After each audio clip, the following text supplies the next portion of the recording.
जय श्री राम। हम पहुँचे हैं हिमाचल शादी में और यहाँ पर रास्ते में जाते हुए हमने बहुत बड़ी नदी देखी है जो कि बेहद ही खूबसूरत लग रही है। पहाड़ों के बीच में टनल और यहाँ के हरे भरे खेत बहुत ही सुंदर लग रहे हैं। यहाँ तो बहुत मन लगने की जगह है और यहाँ रास्ते में हमने किया है यहाँ पर रेस्ट और धूप लगा रहे हैं और पहुँच गए हम शादी वाले घर में, जहाँ पर अलग सा चूल्हा दिखा हमें और बड़े बड़े हांडों में यहाँ पर पीतल के खाना बन रहा था। और सबसे पहले हमने वहाँ जाकर खाना ही खाया है और यहाँ सब नीचे बैठकर पतलों में ही खाना खाते हैं। लड़की की शादी में तो स्टैंडिंग वाला खाना ही मिलता है। सबसे पहले भैया ने हमें डाल दिया यहाँ पर पतलों में चावल और फिर हमें बारी बारी 6 तरह की सब्जियां और दालें डाली गई हैं, जिनमें से 2 मीठी थी और मीठे में यहाँ थी बूंदी जो कि रस से भरी हुई थी। बूंदी कम और रस ज़्यादा थी।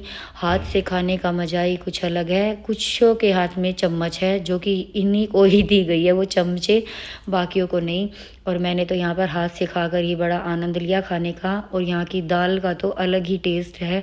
और फिर हमने यहाँ पर देखा है हिमाचली डांस। यहाँ पर डांस हमें अलग तरह का है और हमें मज़ा भी आया देखने में।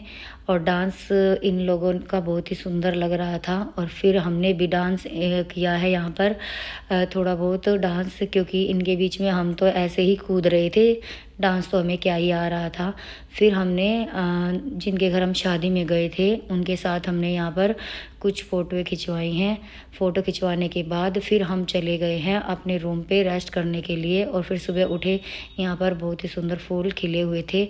सुबह सुबह फिर हम नाश्ता करने के लिए शादी वाले घर में आ गए हैं और इन्होंने हमारे लिए स्पेशल टेबल लगवाई है और स्पेशल हमारे लिए ही रोटियां बनवाई हैं नाश्ते में, क्योंकि हमने रात में चावल खाए थे तो बच्चे चावल नहीं खाएंगे दोबारा। और फिर इधर शुरू हो गई है रस्में हल्दी की।